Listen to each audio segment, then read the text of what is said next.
चलिए हम देखते हैं पॉलिटी के एनसीईआरटी क्लास 10 के 5 चैप्टर है। चैप्टर के नाम है जन संघर्ष और आंदोलन। परिचय देखें, पिछले अध्याय में हमने पढ़ा कि लोकतंत्र में सत्ता का बंटवारा क्यों जरूरी है और सरकार के अलग अलग अंग तथा विभिन्न सामाजिक समूह कैसे सत्ता में हिस्सेदारी करते हैं। इस अध्याय में हम इसी पिछले चर्चा को आगे बढ़ाते हुए देखेंगे कि सत्ताधारी स्वच्छंद नहीं है और अपने ऊपर पड़ने वाले प्रभाव और दबाव से वे मुक्त नहीं रह सकते और लोकतंत्र में अमूमन हितों और नजरिया का टकराव चलते रहते हैं और हितों और नजरियों के इस द्वंद्व की अभिव्यक्ति संगठन तरीके से होते हैं और जिनके पास सत्ता होते हैं और उन्हें परस्पर विरोधी मांगों के दबाव में संतुलन बैठाना पड़ता है। और इसी अध्याय की शुरुआत में हम जानेंगे कि कैसे परस्पर विरोधी मांगों और बदलाव के बीच लोकतंत्र आकार ग्रहण करता है। इसी चर्चा के क्रम में हम यह भी जानेंगे कि आम नागरिक विभिन्न तरीकों तथा संगठनों के सहारे लोकतंत्र में अपनी भूमिका निभाते हैं। और अध्याय में हम राजनीति को प्रभावित करने के प्रत्यक्ष तरीके यानी दबाव समूह और आंदोलन की भी चर्चा करेंगे। इस तरह हम आगे अध्याय की बातों के लिए तैयार होंगे और जिसमें राजनीति सत्ता की राजनीतिक दलों के जरिए नियंत्रण करने यानी राज्य सत्ता को नियंत्रित करने के प्रत्यक्ष तरीके की भी चर्चा करेंगे। चलिए देखते हैं नेपाल और बोलिविया में जन संघर्ष के बारे में देखते हैं। क्या आपको पोलैंड में लोकतंत्र की जीत की कथा याद है? हमने इसके बारे में अध्याय पिछले साल यानी 9 क्लास के पुस्तक में पढ़ा था और यह कहानी हमें लोकतंत्र की रचना में जनता की भूमिका की याद दिलाती है। और आइए इस तरह की 2 हालिया घटनाओं के बारे में पढ़े और जाने कि लोकतंत्र में सत्ता का इस्तेमाल कैसे होता है। नेपाल में लोकतंत्र का आंदोलन देखें। सन 2006 में अप्रैल माह में नेपाल में एक विलक्षण जन आंदोलन खड़ा हुआ और शायद आपको याद होगा कि नेपाल लोकतंत्र की तीसरी लहर के देशों में से एक है और जहां लोकतंत्र 1990 के दशक में कायम हुआ। नेपाल में राजा औपचारिक रूप से राज्य का प्रधान बना रहा लेकिन वास्तविक सत्ता का प्रयोग जनता के द्वारा निर्वाचित प्रतिनिधियों के हाथ में था और आत्यंतिक राजतंत्र से संवैधानिक राजतंत्र के इस संक्रमण को राजा वीरेंद्र ने स्वीकार कर लिया था। लेकिन शाही खानदान के एक रहस्यमय कत्लेआम में राजा वीरेंद्र की हत्या कर दी गई और नेपाल के नए राजा ज्ञानेंद्र लोकतांत्रिक शासन को स्वीकार करने के लिए तैयार नहीं था और लोकतांत्रिक स्वरूप में निर्वाचित सरकार को अलोकप्रियता और कमजोरी का उन्होंने फायदा उठाया। सन 2005 की फरवरी में राजा ज्ञानेंद्र ने तत्कालिक प्रधानमंत्री को अपदस्थ करके जनता द्वारा निर्वाचित सरकार को भंग कर दिया। 2006 के अप्रैल में जो आंदोलन उठ खड़ा हुआ उसका लक्ष्य शासन की बागडोर राजा के हाथ में से लेकर दोबारा जनता के हाथ में सौंपा गया था और संसद की सभी बड़ी राजनीतिक पार्टियों ने एक सेवन पार्टी अलायंस यानी सर्वदलीय गठबंधन SPL बनाया और नेपाल की राजधानी काठमांडू में 4 दिन के बंद का आह्वान किया गया और इस प्रतिनिधि ने जल्दी ही अनियमितकालीन बंद का रूप ले लिया और उसके बाद इसमें आओवादी बागी तथा अन्य संगठन भी साथ हो गई थी और उसके बाद लोग कंफ्यूज तोड़कर सड़कों पर उतर आए और तकरीबन 10 लाख लोग रोजाना एकजुट होकर लोकतंत्र की बहाली की मांग कर रहे थे और लोगों की इतनी बड़ी तादाद के आगे सुरक्षा बलों की न चल सके और 21 अप्रैल के दिन आंदोलनकारियों की संख्या 3 से 5 लाख तक पहुंच गई और आंदोलनकारियों ने राजा को अल्टीमेट दे दिया गया और उसके बाद राजा ने आधे अधूरे मन से कुछ रियायत देने को घोषित किया जिसे आंदोलन के नेताओं ने स्वीकार नहीं किया। नेता अपनी मांग पर अड़िग रहे कि संसद को बहाल किया जाए, सर्वदलीय सरकार बने तथा नई संविधान सभा का गठन हो। उसके बाद 24 अप्रैल 2006 अल्टीमेट का अंतिम दिन था और इस दिन राजा तीनों मांगों को मानने के लिए बाध्य हुआ। उसके बाद SPL ने गिरिजा प्रसाद कोइराला को अंतरिम सरकार का प्रधानमंत्री चुना। संसद फिर बहाल हुई और इससे अपनी बैठक में कानून पारित किए और इन कानूनों के सहारे राजा को अधिकांश शक्तियां वापस ले ली गई। और उसके बाद नई संविधान सभा के निर्वाचन के तौर तरीके पर एनएसपीए और माओवादियों के बीच सहमति बनी और इस संघर्ष को नेपाल का लोकतंत्र के लिए दूसरा आंदोलन कहा गया। और नेपाल के लोगों का यह संघर्ष पूरे विश्व के लोकतंत्र प्रेमियों के लिए प्रेरणा का स्रोत है। उसके बाद बोलिविया का जल युद्ध देखें, उसके पहले हम देख लेते हैं माओवादी क्या है। तो चीनी क्रांति के नेता माओ की विचारधारा को मानने वाले साम्यवादी माओवादी मजदूरों और किसानों के शासन को स्थापित करने के लिए सशस्त्र क्रांति के जरिए सरकार को उखाड़ फेंकना चाहते हैं। यही है माओवादी। उसके बाद फिर चलिए देखते हैं अपने टॉपिक का। उसके बाद बोलिविया का जल युद्ध के बारे में देखते हैं। तो नेपाल अथवा पोलैंड की कथाएं लोकतंत्र की स्थापना अथवा उन्हीं के पुनरुत्थान की बातें बताती है, लेकिन जनसंघर्ष की भूमिका लोकतंत्र की स्थापना के साथ खत्म नहीं हो जाती। और बोलिविया में लोगों ने अपने निजीकरण के खिलाफ एक सफल संघर्ष चलाया। और इससे पता चलता है कि लोकतंत्र की जीवंतता में जन संघर्ष का अंदरूनी रिश्ता है। और बोलिविया लातीनी अमेरिका का एक गरीब देश है और विश्व बैंक ने यहाँ की सरकार पर नगरपालिका द्वारा की जा रही जलपूर्ति से अपना नियंत्रण छोड़ने के लिए दबाव डाला। सरकार ने कोचबम्बा शहर में जलपूर्ति के अधिकार पर बहुराष्ट्रीय कंपनी को बेच दिया और इस कंपनी ने आनन फानन में पानी की कीमत में 4 गुना इजाफा कर दिया। और अनेक लोगों ने पानी का मासिक बिल 1,000 रुपये तक पहुंचा। और जबकि बोलिविया में लोगों की औसत आमदनी 5,000 रुपये ही महीने थे। और इसी के फलस्वरूप स्वतः स्फूर्त जनसंघर्ष भड़क उठा। वर्ष 2000 की जनवरी में श्रमिकों, मानवाधिकार कार्यकर्ताओं तथा सामुदायिक नेताओं के बीच एक गठबंधन ने आकार ग्रहण किया। और इस गठबंधन ने शहर में 4 दिनों की कामयाब आम हड़ताल की और सरकार बातचीत के लिए राजी हुई और हड़ताल वापस ली गई। फिर भी कुछ हाथ नहीं लगा और फरवरी में फिर आंदोलन शुरू हुआ, लेकिन इस बार पुलिस ने बर्बरतापूर्वक दमन किया। और अप्रैल में एक और हड़ताल हुई और सरकार ने मार्शल लॉ लगा दिया। लेकिन जनता की ताकत के आगे बहुराष्ट्रीय कंपनी के अधिकारियों को शहर छोड़कर भागना पड़ा। सरकार को आंदोलनकारियों की सारी मांगें माननी पड़ी। बहुराष्ट्रीय कंपनी के साथ किया गया करार रद्द कर दिया गया और जलपूर्ति दोबारा नगरपालिका को सौंप कर पानी दरें कायम कर दी गई। और इस कानून को बोलिविया में जल युद्ध के नाम से जाना जाता है। उसके बाद लोकतंत्र व जनसंघर्ष से देखें। इन दोनों कथाओं का संदर्भ बड़ा अलग अलग है। और नेपाल में चले आंदोलन का लक्ष्य लोकतंत्र को स्थापित करना था, जबकि बोलिविया के जनसंघर्ष के एक निर्वाचित और लोकतांत्रिक सरकार को जनता की मांग मानने के लिए बाध्य किया गया है। और बोलिविया का जनसंघर्ष सरकार की एक विशेष नीति के खिलाफ था, जबकि नेपाल में चले आंदोलन ने यह तय किया कि देश की राजनीति की नींव क्या होगी। और ये दोनों ही संघर्ष सफल रहे, लेकिन इसके प्रभाव के स्तर अलग थे।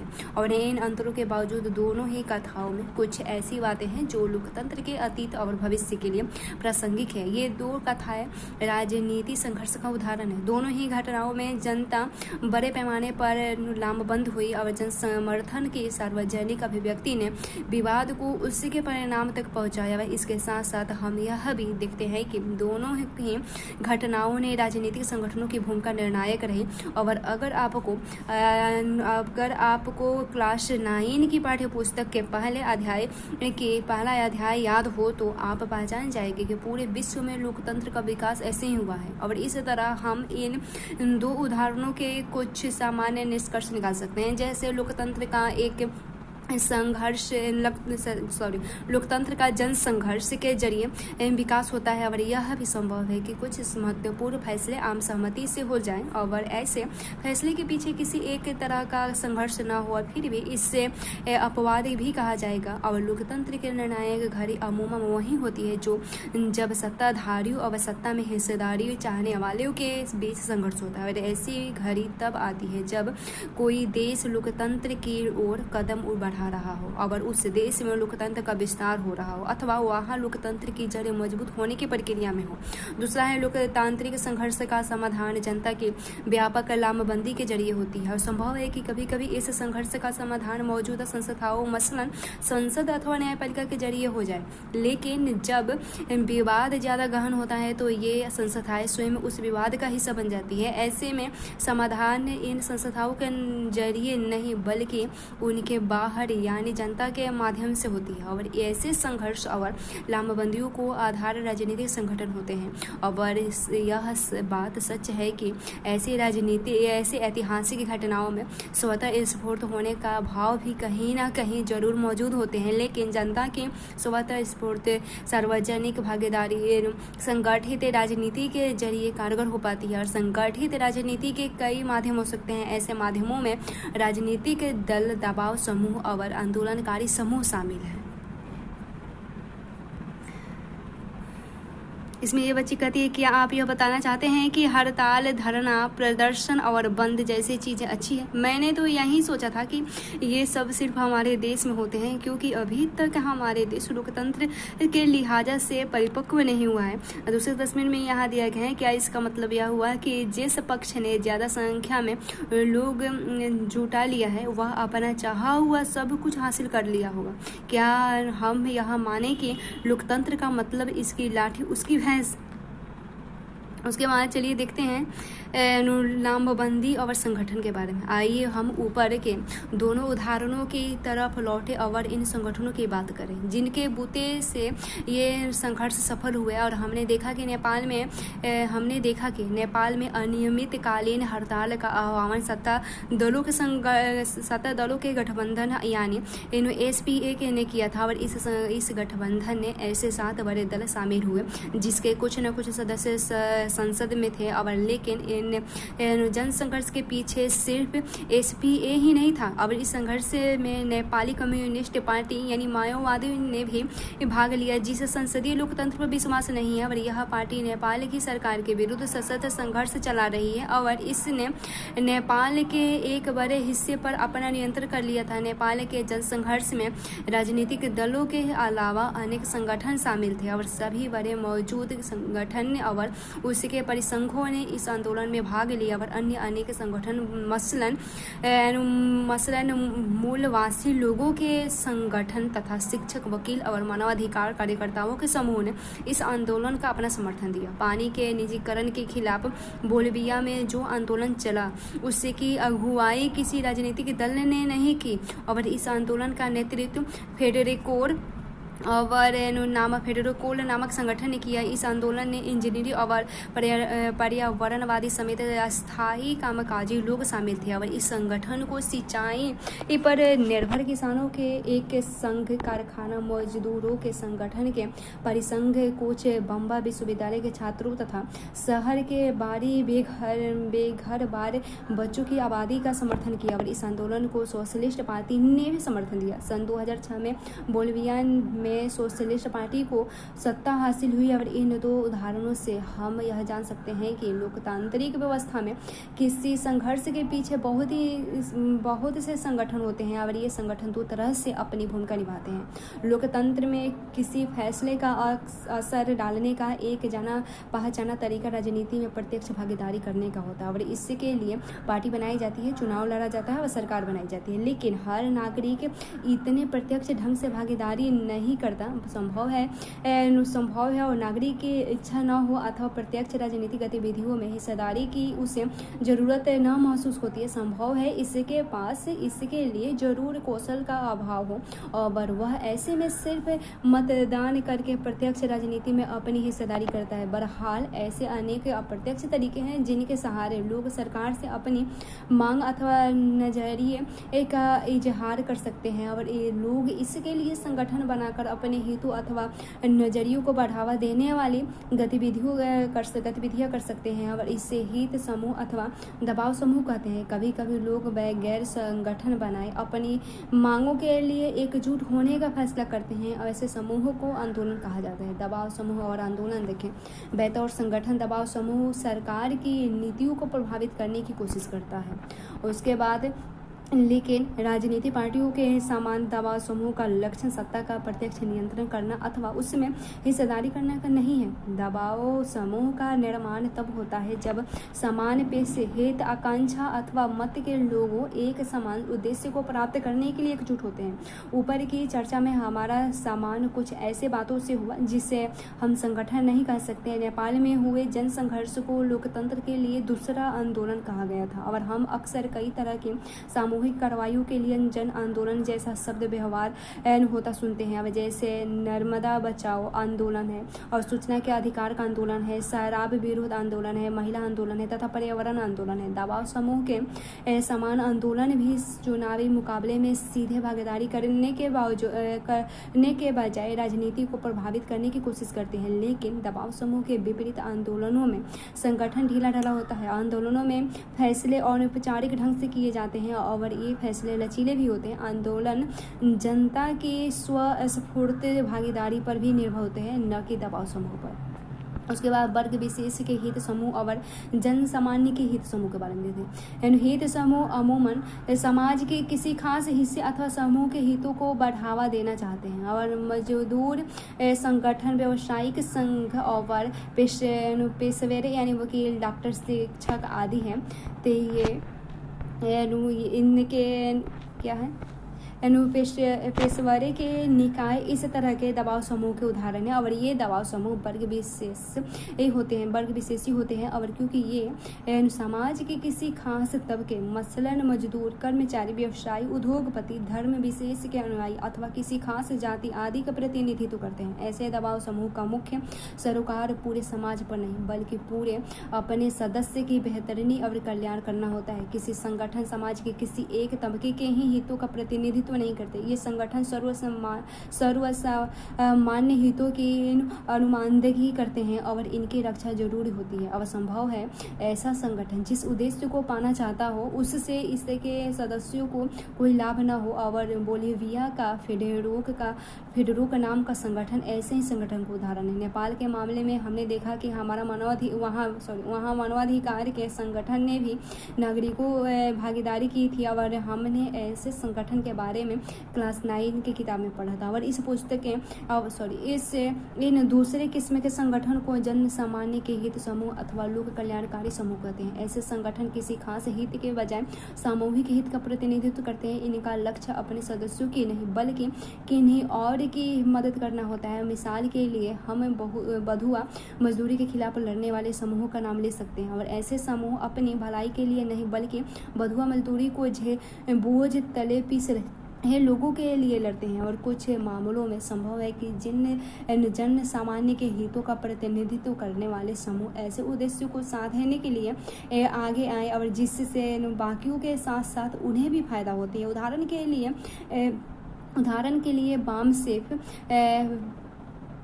के लिए बामसेफ का नाम लिया जा सकता है और यह मुख्यतः सरकारी कर्मचारी का संगठन है जो जातिगत भेदभाव के खिलाफ अभियान चलाता है और यह संगठन जातिगत भेदभाव के शिकार अपने सदस्यों की समस्याओं को देखता है। लेकिन इनका मुख्य सरोकार सामाजिक न्याय और पूरे समाज के लिए सामाजिक समानता को हासिल करना है। आंदोलनकारी समूह देखें। दबाव समूह के समान किसी आंदोलन में कई तरह के समूह शामिल होते हैं। ऊपर कुछ उदाहरण दिए गए हैं जिससे इनकी एक साधारण विशेषता का संकेत मिलता है। अधिकतर आंदोलन किसी खास मुद्दे पर केंद्रित होते हैं और ऐसे आंदोलन एक सीमित समय सीमा के भीतर किसी एक लक्ष्य को पाना चाहता है और कुछ आंदोलन ज़्यादा सार्वभौम प्रकृति के होते हैं और एक व्यापक लक्ष्य को बहुत बड़ी समय अवधि में हासिल करना चाहते हैं। नेपाल में उठे लोकतंत्र के आंदोलन का विशेष उद्देश्य था राजा को अपने आदेशों को वापस लेने के लिए बाध्य करना और इन आदेशों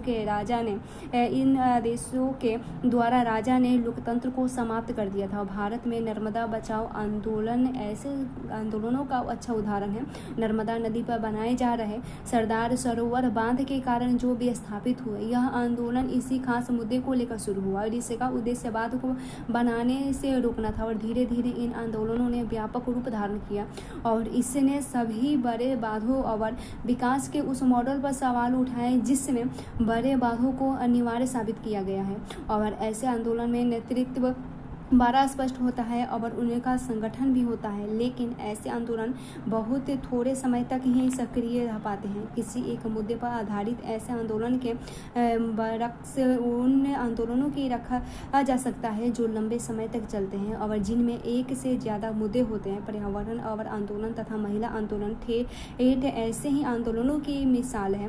ऐसे आंदोलनों के नियंत्रण तथा अथवा दिशा निर्देश के लिए कोई एक संगठन नहीं होता है। पर्यावरण आंदोलन के अंतर्गत अनेक संगठन तथा खास मुद्दे पर आधारित आंदोलन शामिल है और इनके सबके संगठन अलग अलग हैं